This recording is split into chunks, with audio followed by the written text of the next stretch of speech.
Welcome back to my channel. My name is Isha if you're new here, and if you're new here, stick around, subscribe for more videos from me. In today's video, we're going to be talking about all the books I read in the month of September. This is going to be a short one, but I only read like 8 books, and one of them was like a reread. So yeah, it was a slow month for us. It was, but it was a good month. I read like one of my new favorite books. I do have sour candy. I hope you have a snack of choice.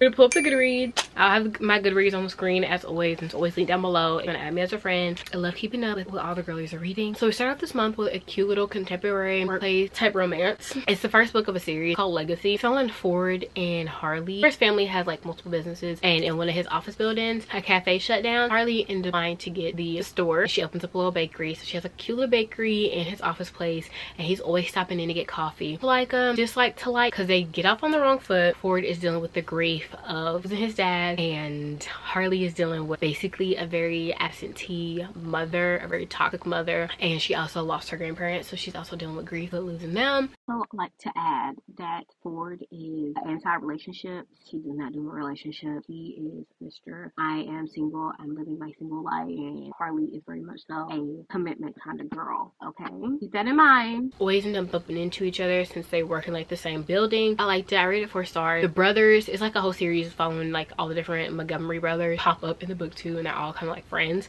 It is a cute little start to the series. I think I am going to end up reading the rest of the series since I like this. They're so good.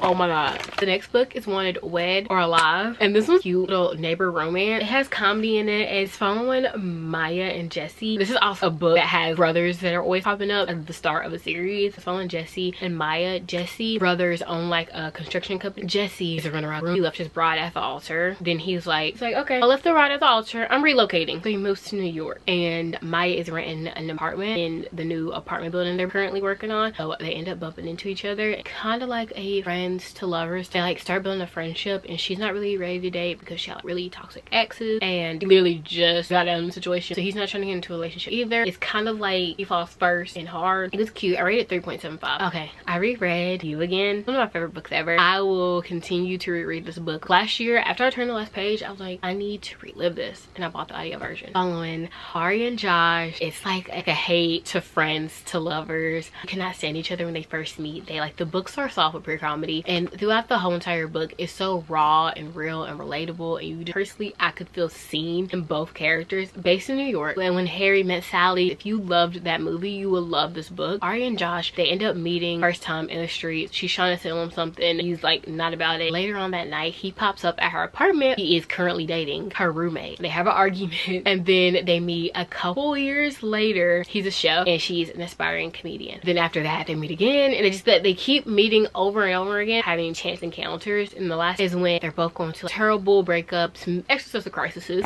It's just a lot going on for both of them, and like they're both going through a really hard time, and they end up building a friendship on like basically just like being together and being miserable together and bonding together. Josh has anxiety, so you get to see like his internal monologue. It is written in third person. You also get to see how Ari is just like this avoidant person. Absolutely love it. I cannot recommend it enough. So the next one was Fred and Breakfast. I rated this one like 3 stars. It wasn't my favorite, but it wasn't like terrible. So this one's following Daisy and Matt, and Daisy has been going through grief and like going through the emotions of life for a while now. She recently just inherited like a whole bunch of money. Her great uncle, I can't remember if it was great uncle or uncle, but an uncle of some sort, they end up inheriting a cafe. Basically the cafe is like terrible, really bad condition. The chef that's working there, Matt, he's been working there like his whole adult life, and they end up bonding and talking and working together, make the cafe like the best he can possibly be. They also are like neighbors too, because he lives, but the story is like really like slow progressing. It's kind of like a slow burn. Okay, so the next one is Hard Hitter. This one's also a sports romance. Y'all know I love my sports romances. This one's following Patrick and Ari, and Ari is the hockey's team's masseuse, enforcer basically on the hockey team. Also does not like physical touch, and she's the masseuse, so you kind of see where it's going. I think I rated this one 3 stars or 3.5 stars. I wasn't in love with that. I just put 3 stars on my rating on Goodreads. I don't know, it was missing something. I don't know if it's because like I was kind of in a reading reading slip this month, so I feel like my reviews were kind of harsh. They start spending more time together. She's working with him to the version to physical touch. Ari's also going through like a really toxic breakup, and her ex is like always popping up, and he's like, Ari doesn't really want to get in a relationship because of how toxic and bad her ex was. Patrick's like, this is my girl, this is my one. So he's putting in the work to make sure that she knows it. It was entertaining. The next one is Dead Romantics. I rated this one 4 stars. I like this one a lot more than I thought I was gonna like it, because mixed reviews on Goodreads, and I was already planning on reading the 7-Year Slip this month, so I was like, okay, I might as well finish Dead Romantic. And like different from like normal like romance book, I think that's why I liked it so much. This one is following Florence Day and Benji. That's such a pretty name too. Florence is a ghostwriter for this romance author. She recently just wanted to do a really bad breakup, so she no longer believes in love, as one does. Going through this breakup, she cannot write a romance story to save her life, so she goes into her editor's office. Glee is like, okay, no, I need the book by tomorrow, and she's like, oh well, there goes my career. Then she gets a call, finds out that her dad passed. Her dad was like her best friend, right? So she goes back home to her hometown. Mind you, this is a small town. Also, Florence Day can see ghosts. She can see the spirits before like they go to like past the afterlife or whatever, right? Because her parents own a funeral house too, and when she gets to the funeral home, someone pops up at the door, and it's Benji. Throughout the whole book, Benji's popping up, and they're spending time together. They're getting to know each other more and more at a deeper level. She's also like going through grieving her father. He's also kind of dealing with grief, the grief of like losing his life. I thoroughly enjoyed that. I recommend it. The next one is Burnout. This one's on Knox and Avery. I rate this one 3.5 stars. It did keep me entertained. Knox is basically a professional motorcycle racer, and Avery is a professional gymnast. She's also in college, kind of like college vibe. So she went to the Olympic. She's doing like art gymnastics training with her school, and also she just like recently had an injury. Knox recently just got kicked off of his motorcycle club team. Knox and Avery start working together because Knox needs to get better at trick riding. The main characters, didn't really like have a I did like when the side characters popped up, like the older brother and the older brother. Like I do want to read the second one in the series. I think it's Avery and they start becoming friends. Knox does not do relationships. Avery very much so is a relationship girl. Basically they decide to start hooking up. That's how that goes. They're also still training together, so like they're kind of like working together too. It was entertaining, but one of my favorite. The next one is a 7-Year Slip. This one was probably my favorite. It was so immaculate. Clementine and Iwan, oh my god, I love them.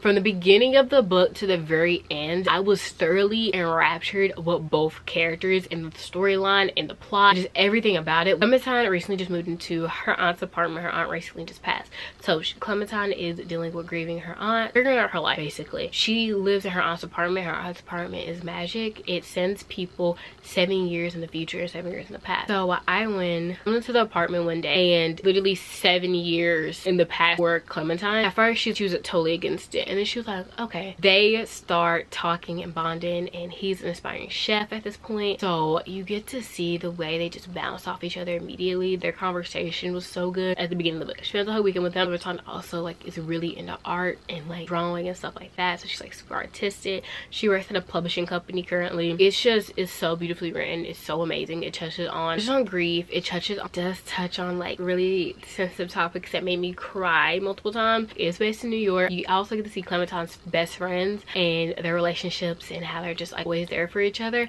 You need to add this to your TBR if you haven't read it already. The last book was All I've Ever Wanted. This was such a good Friends to Lovers. I rated this 4.5 stars. The book is following Harlow and Asen. Harlow basically broke up with her longtime boyfriend at the beginning of the book, and she's trying to figure out her life. She's also like a yoga student. She ends up going on this trip with her friends to Bali. At this retreat, she ends up getting a job, being an instructor at a studio in Seattle. So she moves from Texas to Seattle. The book has her like at the studio, and then she ends up working at her uncle's cafe because he owns like a coffee shop. Asen's sister, Seven, is one of Harlow's students, and they end up becoming friends. Then Seven introduces Asen and Harlow, and it kind of starts off with them like bantering, bickering back and forth. It's kind of like a dislike to like. As the book progresses, they become like friends because she's not really ready to date because she's still in like this weird type of situation with her ex. So her and Asen end up becoming like really close friends. They're spending a lot of time together. They're like seeing each other every single day. They're spending the night over each other's houses.